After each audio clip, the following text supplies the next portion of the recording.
ఒక్కసారి కొమ్మూరి గోల్డ్ కి కాల్ చేయండి. తాకట్లో ఉన్న మీ బంగారాన్ని విడిపించి మార్కెట్ ప్రైస్ కి వాళ్ళు కొనుక్కుని మిగతా డబ్బులు మీకు ఇచ్చేస్తారు. హాయ్ హలో నమస్తే వెల్కమ్ టు మనం టీవీ. నేను మీ చార్మి.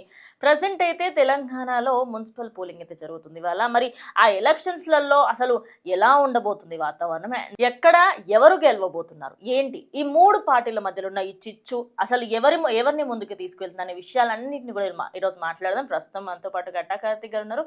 సార్తో మాట్లాడు. నమస్తే సార్. నమస్కారం సార్, మున్సిపల్ ఎన్నికలు అసలు బీఆర్ఎస్ వాళ్ళేమో కాంగ్రెస్ వాళ్ళని తిడతారు, కాంగ్రెస్ వాళ్ళు బీఆర్ఎస్ వాళ్ళు, ఈ ఇద్దరు పార్టీలే వీళ్ళతో ఏమీ శాత కాదని చెప్పి ఇటు మన బీజేపీ వాళ్ళు మాట్లాడారు. మరి ఈ రోజు పోలింగ్ జరుగుతుంది, ఎలా ఉండబోతుంది, ఏ పార్టీకి ఎక్కువగా వచ్చే అవకాశం ఉంది?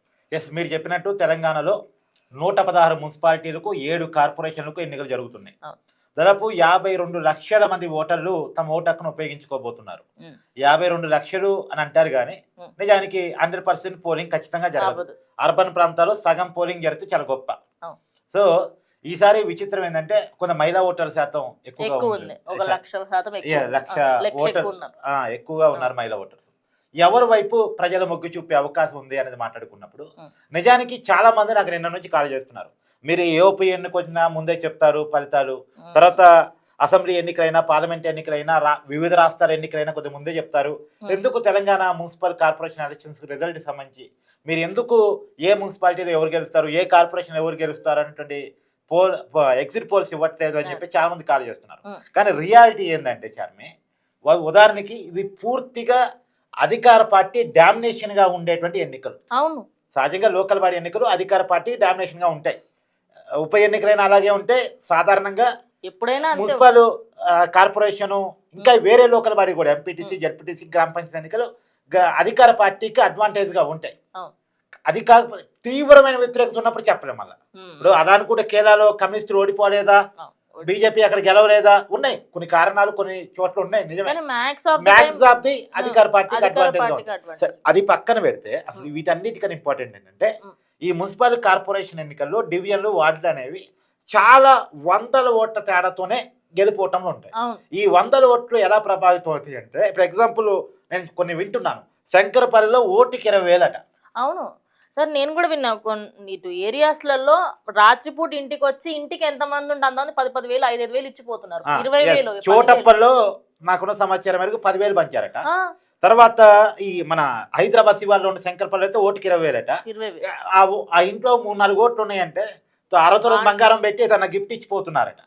డబ్బులు ఇస్తున్నారు, అది కాక అరతులం బంగారం చేతిలో పెట్టిపోతున్నారు. సో ఈ పరిస్థితుల్లో ఉన్న సమయంలో ఈ 100 ఓట్లు అటు నుంచి ఇటు లాక్కోవటం, ఇటు నుంచి అటు లాక్కోవటం పెద్ద విషయం ఏం కాదు.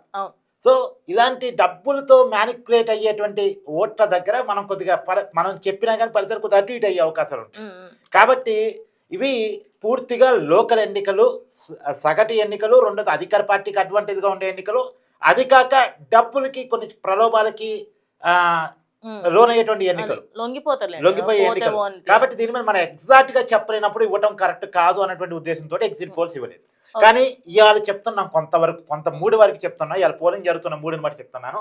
7 కార్పొరేషన్లు, సరే మున్సిపాలిటీలు అంటే కొన్ని పక్కన పెడతాం, మున్సిపాలిటీలు కూడా కీలకమైన మున్సిపాలిటీలు ఉన్నాయి. ఫర్ ఎగ్జాంపుల్ కేసీఆర్ గారు సొంతం జరుగుతాం గజ్వేల్లో, ఆ గజ్వేల్ మున్సిపాలిటీకి ఎన్నిక జరగబోతోంది.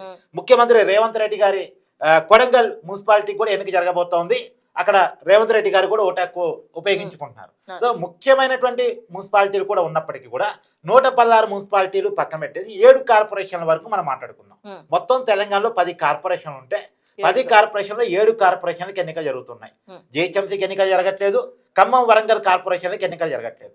మిగతా 7 కార్పొరేషన్లలో ఇప్పుడు నిజానికి నల్గొండ కార్పొరేషన్ ఖచ్చితంగా కాంగ్రెస్ గెలిచేటువంటి అవకాశం క్లియర్గా కనపడుతూ ఉంది. అయితే అతిపెద్ద corporation Karimnagar corporation. Karimnagar corporation లో బీజేపీ హవా కనపడుతుంది.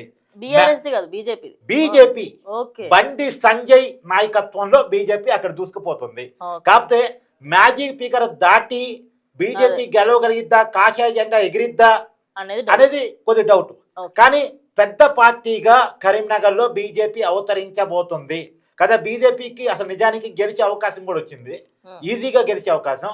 కొన్ని డిసడ్వాంటేజ్ ఏంటంటే ఒరిజినల్ బీజేపీ టికెట్ ఇవ్వకుండా బీఆర్ఎస్ నుంచి చేరిన వారికి టికెట్ ఇచ్చారు, ఓల్డ్ బీజేపీ నాయకులను పట్టించుకోలేదు అన్నది ఒక కారణం. అయితే ఈటల రాజేందర్ వర్గం వర్సెస్ బండి సంజయ్ వర్గాలు, ఈ వర్గాల గోల కొంత కరీంనగర్లో బీజేపీకి ఇబ్బందిగా ఉంది. సో పెద్ద పార్టీగా బీజేపీ అవతరించబోతుంది, తర్వాత కాంగ్రెస్ ఉండబోతుంది, తర్వాత బీఆర్ఎస్ ఉండబోతుంది. సో ఎంఐఎం కూడా అక్కడ పోటీ చేస్తుంది, అందుకు కొంత ప్రభావం చూపించబోతుంది. సరే, కరీంనగర్ మున్సిపాలిటీకి సంబంధించి అది. తర్వాత నిజామాబాద్ మున్సిపాలిటీ, అక్కడ బీజేపీ జెండా ఎగరబోతుంది. పోయినసారి కూడా బీజేపీ హవా కొంచెం నిజామాబాద్ లో ఉండింది. నిజామాబాద్ లో పోయినసారి కార్పొరేషన్ ఎన్నికల్లో రిటిల్ బిట్ లో చాలా ఎడ్జ్ లో బీజేపీ 2 సీట్ల 3 సీట్లకు పోయింది.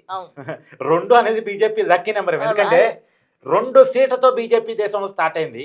ఇవాళ వరుసగా మూడుసార్లు అధికారంలోకి ఎన్డీఏ కూటమి దేశంలో చూస్తున్నాం మన మోడీ గారు. సో బీజేపీ ప్రస్థానం దేశంలో స్టార్ట్ అయింది 2 ఎంపీ సీట్లతోనే.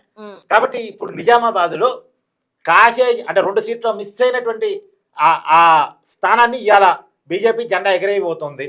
ధర్మపురి అరవింద్ అన్ని తానే వ్యవహరించారు. సో మొత్తానికి గెలిపించుకోగలుగుతున్నారు. సో బీజేపీ చాలా క్లియర్ గా మున్సిపల్ కార్పొరేషన్ ఎన్నికలు తన సత్తాని, సరే మున్సిపల్ ఎన్నికలు అని చెప్పండి, మున్సిపాలిటీలో బీజేపీ పెద్ద ఎక్కువ ప్రభావం చూపించకపోయినా కార్పొరేషన్లలో మాత్రం నిజామాబాద్ గెలిచే అవకాశం క్లియర్ గా కనపడుతుంది. కరీంనగర్ లో గెలిచినా గెలవకపోయినా పెద్ద పార్టీగా అవతరించేటువంటి అవకాశం క్లియర్ గా కనపడతా ఉంది. నిజామాబాద్ లో సెకండ్ లార్జెస్ట్ పార్టీగా ఎంఐఎం ఉండేటువంటి అవకాశం కనపడుతుంది. తర్వాత కాంగ్రెస్, తర్వాత బీఆర్ఎస్ కనపడేటువంటి అవకాశం. తర్వాత మహబూబ్ నగర్ లో కూడా సరే కాంగ్రెస్ పెద్ద పార్టీగా అవతరిస్తుంది. అక్కడ హంగు వస్తుందా, 1 సైడ్ గా కాంగ్రెస్ వస్తుందా అనేటువంటిది కొద్దిగా డౌట్ ఉంది. అక్కడ కూడా బీజేపీ బీఆర్ఎస్ కొంచెం డివిజన్ ఎక్కువ సార్. మాకు ఇట్లా కొంచెం కాంగ్రెస్, కొంతమంది అటు అన్నట్టుగా ఉంటారు. అక్కడ కొంచెం డౌట్ అనే చెప్పొచ్చు అంటారా? మరి అది చూడాలి. మహబూబ్ నగర్ కొంత అంటే అధికార పార్టీకి అడ్వాంటేజ్ ఉంటుంది సహజంగా, అధికారంలో ఉన్న వాళ్ళకి.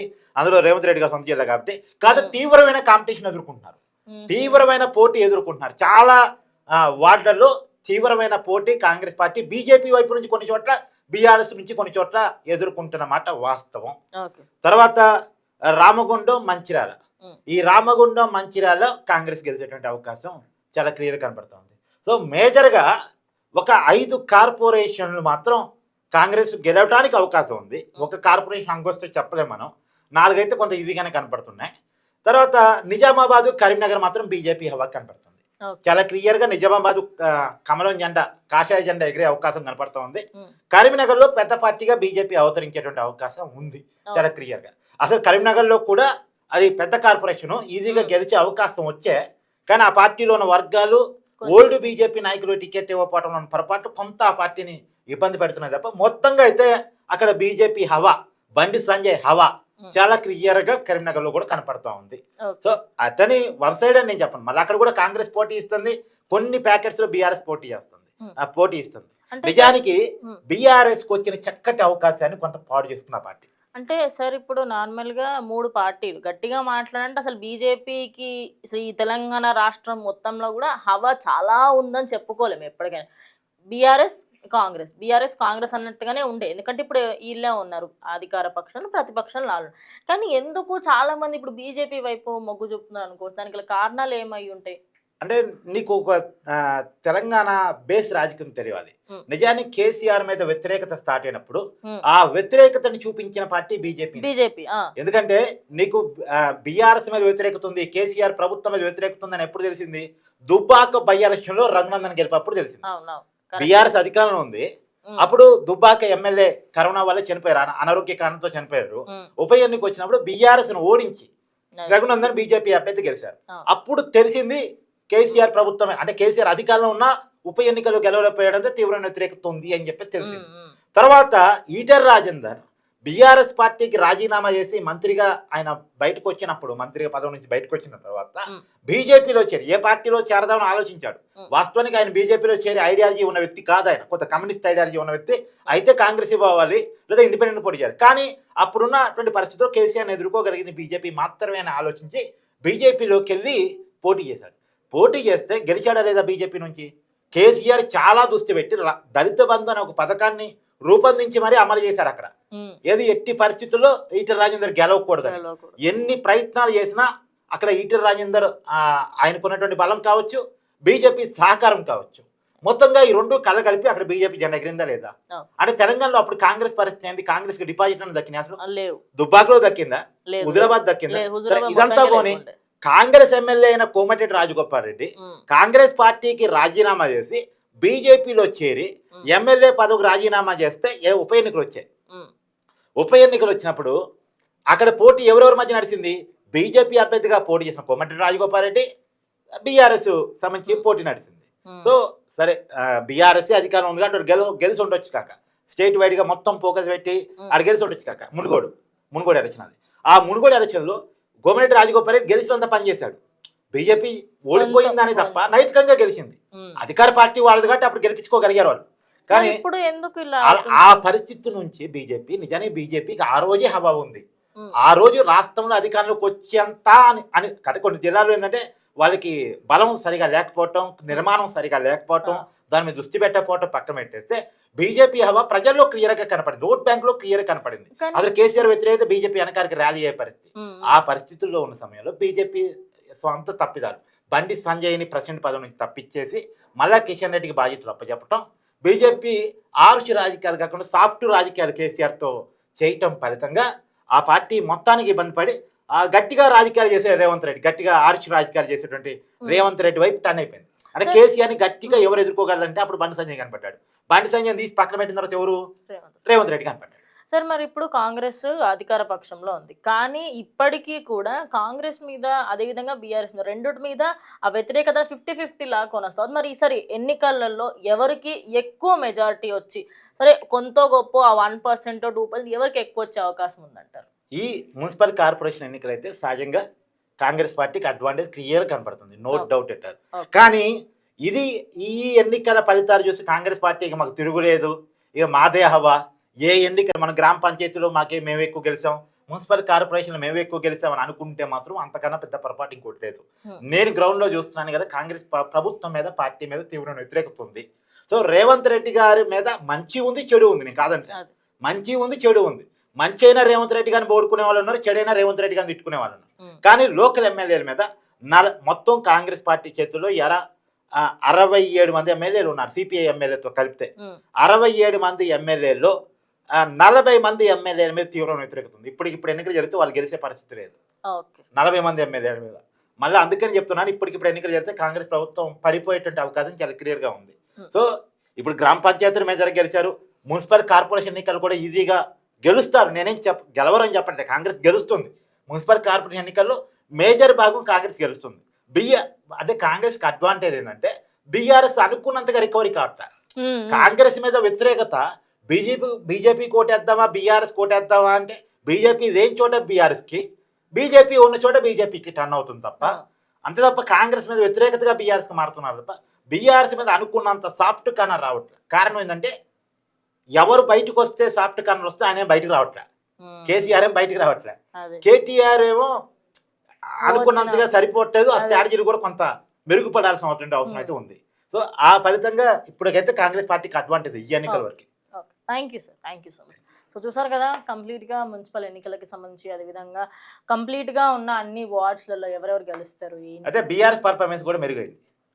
అసెంబ్లీ ఎన్నికల్లో మొత్తంగా ఓడిపోయిన పరిస్థితి నుంచి, పార్లమెంట్ ఎన్నికలు ఒక్క సీటు కూడా రాని పరిస్థితి నుంచి, గ్రామ పంచాయతీ ఎన్నికలకే కొంత బీఆర్ఎస్ గ్రామాల్లో కొంత సత్తాన్ని చాటుకోగలిగింది. మున్సిపల్ కార్పొరేషన్ ఎన్నికల్లో కూడా బీఆర్ఎస్ కూడా కొంత తన పర్ఫార్మెన్స్ చూపించుకోగలుగుతుంది, నో డౌట్. కొన్ని మున్సిపాలిటీలు తన పర్ఫార్మెన్స్ బీఆర్ఎస్ మేజర్గానే చూపించుకోగలిగింది. Thank you sir, thank you so much. So చూస్తారు కదా, ఇది ఇవాళ వీడియో.